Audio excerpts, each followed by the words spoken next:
إِنَّا أَعْطَيْنَاكَ الْكَوْثَرَ. We've given you the greatest, the most abundant good. Our youth are not confident, not proud, not in love with Islam.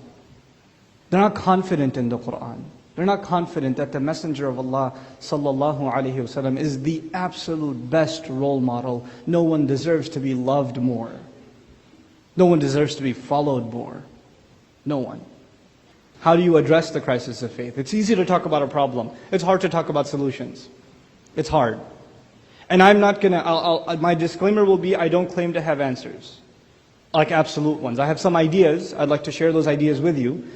The first part of the solution is that we have to create a culture around strong friendship. Identity itself, it revolves around who you hang out with, who you spend most of your time with, who you identify with.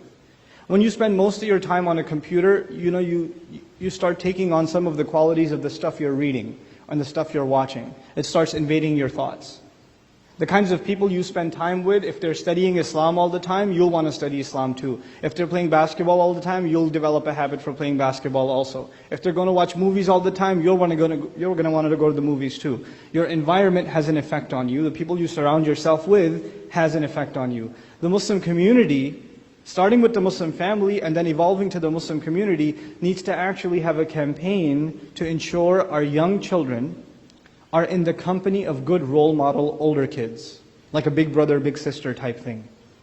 Like so when our girls are 12, 13, 14, when they're coming up in their ages, some of the more leading Muslim girls in our community that are 17, 18, 19, they're going to college, they're holding on to their religion, they're learning their deen. These girls are role models, they don't even know it. And our younger girls need to be spending time with these older girls. It's really important that they have someone to look up to that is strong in their deen, and they aspire to want to be like them. That's really important. The same goes for the guys. At a younger age, it's not like, what we do is we keep the little kids by themselves, we keep the big kids by themselves, and it doesn't work out.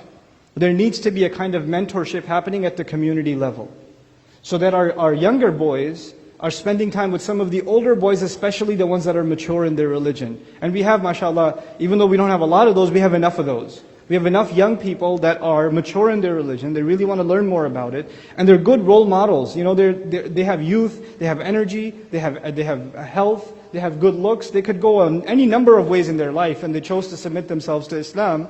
That in and of itself is huge. That already makes them a role model. Whether they're ever grabbing a mic and speaking publicly or not doesn't matter. They're still role models. And we need to put them in that position. It does two things. One, it gives young people someone to look up to. And two, it gives older kids a sense of responsibility. It makes them realize that others have eyes on them, that they have to answer to a higher standard, because they set the tone for others. It gives them a sense of responsibility too. And that kind of mentorship thing needs to start happening when families start doing that and utilizing the community as a place where that kind of mentorship can happen.